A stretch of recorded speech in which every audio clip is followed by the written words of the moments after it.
بسم اللہ الرحمن الرحیم۔ آج ہم سورۃ العنکبوت کی آیت نمبر 2 اور 3 کا مطالعہ کریں گے اور سمجھنے کی کوشش کریں گے۔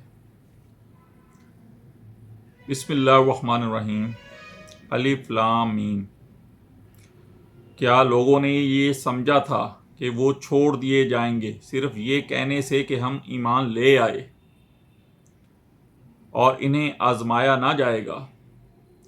ہم نے تو ان کو بھی آزمایا تھا جو ان سے پہلے تھے، پس اللہ ظاہر کر کے رہے گا ان کو جو سچے ہیں اور ان کو بھی جو جھوٹے ہیں۔ صدق اللہ العظیم۔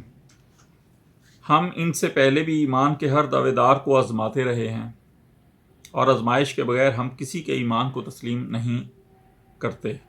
اگرچہ ان الفاظ کا لفظی ترجمہ تو یہ ہے کہ اللہ جان کر رہے گا، یعنی فَلَا يَعْلَمَنَّ اللَّهُ، لیکن چونکہ اللہ تعالیٰ کے علم قدیم سے کچھ بھی پوشیدہ نہیں ہے اور وہ انسانوں کی نیتوں اور دلوں کے حالات سے بخوبی واقف ہے، اس لیے یہاں اللہ کے جان لینے کا مفہوم دراصل یہی ہے کہ اللہ ظاہر کر دے گا کہ کون کتنے پانی میں ہے۔